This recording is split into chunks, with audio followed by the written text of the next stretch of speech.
বিএনপির স্থায়ী কমিটির সদস্য নজরুল ইসলাম খান বলেছেন, আমরা গতকাল প্রধান উপদেষ্টাকে বলেছি বিএনপি সংস্কারের বিপক্ষে নয়, বিএনপি সংস্কারেরই দল। কিন্তু কেউ কেউ নানান কথা বলেন। তারা যখন সংস্কারের দন্তস্ব উচ্চারণ করেননি তখন দেশনেত্রী খালেদা জিয়া ভিশন 2030 দিয়েছেন। বৃহস্পতিবার সকালে জাতীয় ঐক্যমত্য কমিশনের সঙ্গে বিএনপির আলোচনার শুরুতে নজরুল ইসলাম খান কথা বলেন। সংস্কারের গুরুত্বপূর্ণ সুপারিশগুলো নিয়ে বিএনপির সঙ্গে জাতীয় ঐক্যমত্য কমিশনের আলোচনা সকাল 10:30টার দিকে জাতীয় সংসদের এলডি হলে অনুষ্ঠিত হয়। নজরুল ইসলাম খান বলেন, বিএনপি সংস্কারের বিপক্ষে নয়, বরং বিএনপি সংস্কারেরই দল। তবে সবকিছুর মূলে জনগণ, জনগণের সম্মতিতে যেন সব হয়। বৈঠক শেষে সাংবাদিকদের সাথে কথা বলেন দলটির স্থায়ী কমিটির সদস্য সালাউদ্দিন আহমেদ। তিনি বলেন, যদি ঐক্যমত্য কমিশনের কোনো সনদ নাও হয়, বিএনপির জন্য সংস্কার সনদ রয়েছে বলে জানান তিনি। বিএনপির স্থায়ী কমিটির সদস্য বলেন, সবকিছুর মূলে জনগণ এবং জনগণের সম্মতিতে যেন সব হয়। আর জনগণ কার মাধ্যমে সম্মতি জানায় তা আমরা জানি। বিএনপির চেয়ে বেশি সংস্কার বাংলাদেশের কোন রাজনৈতিক দল করেছে?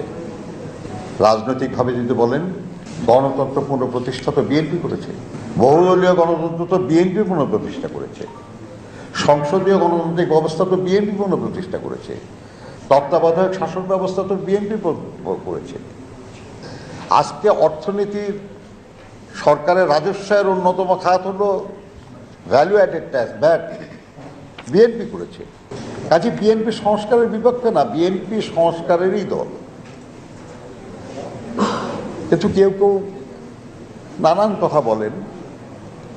তারা যখন সংস্কারের দন্তেস্ব উচ্চারণ করেন নাই, তখন তো দেশনেত্রী বেগম খালেদা জিয়া ভিশন 2030 দিয়েছেন। আরো বহুজন যখন সংস্কারের কথা ভাবে নাই, তখন শহীদ জিয়া তো 19 দফা কর্মসূচি দিয়েছে। আলোচনার শুরুতে জাতীয় ঐক্যমত্য কমিশনের সহসভাপতি অধ্যাপক আলী রিয়াজ বলেন, আমাদের লক্ষ্য হচ্ছে জাতীয় সনদ তৈরি করা, যাতে বাংলাদেশে একটি স্থায়ী গণতান্ত্রিক ব্যবস্থা প্রতিষ্ঠা করতে পারি। সংস্কারের বিষয়ে জাতীয় ঐক্যমত্য গঠনের লক্ষ্যে অন্তর্বর্তী সরকারের প্রধান উপদেষ্টা অধ্যাপক মোহাম্মদ ইউনূসের নেতৃত্বাধীন জাতীয় ঐক্যমত্য কমিশন গত 15 ফেব্রুয়ারি থেকে কাজ শুরু করে। বাংলাদেশের গণতান্ত্রিক সংগ্রামের ক্ষেত্রে বাংলাদেশ জাতীয়তাবাদী দলের একটা বিশাল ভূমিকা রয়েছে। শুধু তাই নয়, বাংলাদেশের রাষ্ট্র সংস্কারের ক্ষেত্রে যে সমস্ত দল দীর্ঘদিন যাবৎ এই দাবি উত্থাপন করেছেন, কর্মসূচি দিয়েছেন, একই সঙ্গে ফ্যাসিবাদী শাসনের বিরুদ্ধে লড়াইয়ের পাশাপাশি রাষ্ট্র সংস্কারের তাগিদ দিয়েছেন, বাংলাদেশ জাতীয়তাবাদী দল তার শীর্ষে, তার অগ্রগণ্য অবস্থান আছে।